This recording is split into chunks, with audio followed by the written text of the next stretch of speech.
American people won't stand for it. And by the way, Sean, if you look at European opinion polls, the Europeans aren't going to stand forever for it either.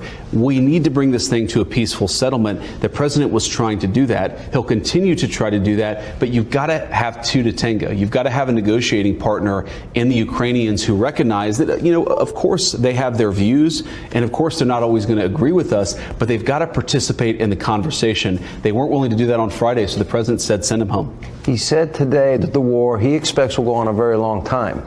I don't know where he's going to get the money to fund that war. I have my doubts that Europe will fund the war to the level that Biden and Harris were funding it.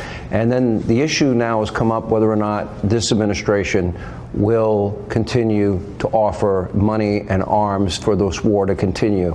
Because without America, I would argue the president was right in saying they have no cards. Yeah. Well, Sean, I think our European friends, frankly, are being really they're doing a disservice to the Ukrainians because their own populations are saying, we're not going to fund this war indefinitely. The American people are saying, we don't want to fund the war indefinitely. So the only thing that is in the best interest of America, of Russia, of Ukraine, and of Europe is to bring this thing to a close. What happened, Sean, is you have Zelenskyy. He goes to Europe, and a lot of our European friends puff him up. They say, you're a freedom fighter. You need to keep fighting forever. Well, fighting forever with what? With whose money, with whose ammunition, and with whose lives? The president is actually taking a much more realistic perspective and saying this can't go on forever. We can't fund this thing forever. The Ukrainians can't fight forever. So let's bring this thing to a peaceful settlement. When I interviewed Zelenskyy, he wouldn't give me direct answers. I asked him about the mineral deal to pay the U.S. back.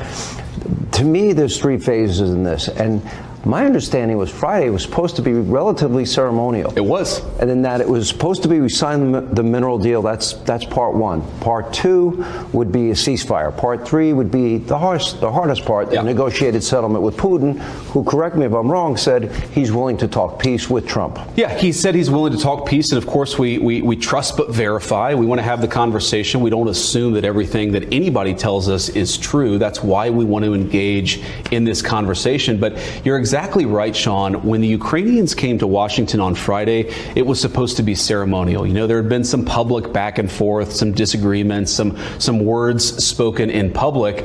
And the president was like, let's have this moment. We give some credit to the brave Ukrainian fighters. And of course, it's a very brave army that they have there in Ukraine. Let's sign this minerals deal, which importantly does two things. It allows the American people to get some of their money back, but it also shows the Ukrainian people that America has a long-term investment in their sovereignty. You do those things, we'll sign this thing, we'll have a rah-rah moment, and then we'll get to the tough talk of negotiating peace.